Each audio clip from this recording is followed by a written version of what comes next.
I'm the Masked Poet, and I'm reciting poems from Myrna Loy's book, Poetry's Therapist Meets Poetry's Teacher, which can be found on Amazon. Now, the poem I'm going to recite now is Lard Mikian Tannit in England, and it is based on the Windrush experience when people came from the Caribbean believing in a dream that turned out totally wrong, or should I say, not as they expected. So, this is called Mikian Tannit in England. I don't know it all off by heart, so I'm going to be looking down and trying to enact it as best as I can. Lard Mikian Tannit in England, and it's going to be recited in patois, in proper English, and in Cockney. I hope you can keep up with me. Let's put my mask down. Boarding the bus the other day, a burly black woman blocked my way. Wobbling into an already delegated seat, she planted her load in between two white ladies' feet. She snarled and then snorted as if ready to bore inside the two women sitting each side of her. Just as the bus started pulling off, out of her mouth emanated a laugh. She then started to wheeze, and on blowing her nose, she nervously bawled out the tales of her woes. Lord, me can't turn it in England. This country a go bring me down. Me want to go back to me country, but not even a penny me own. Me say me can't turn it in England. Is where wanna get this weather from? It kill off me husband and me one girl child and leave me with no one figure reconcile. Them do autopsy pa me one pickney and term it as cut death.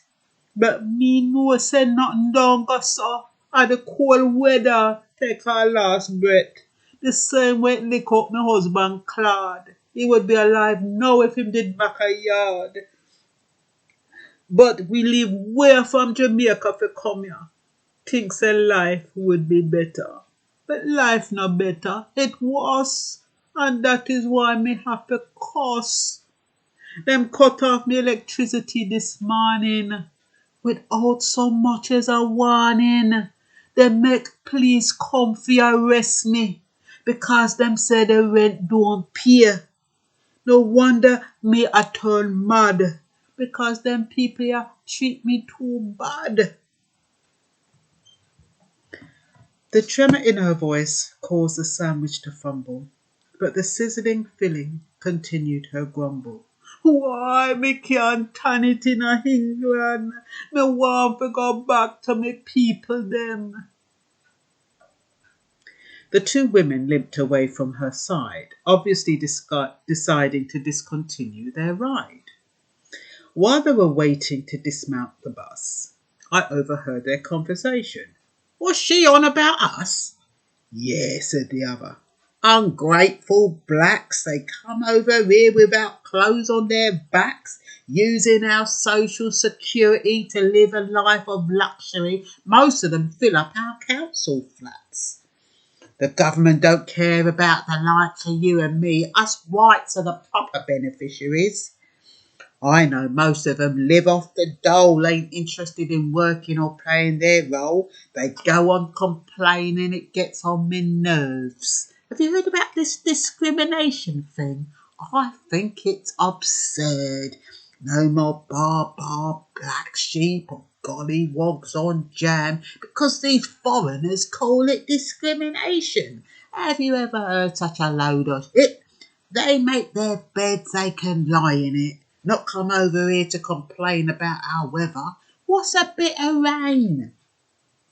You know what I think the government should do? Send them monkeys back to the zoo. I sat back and shook my head. They hadn't understood a word she had said. They translated her disorientation as an attack on their country.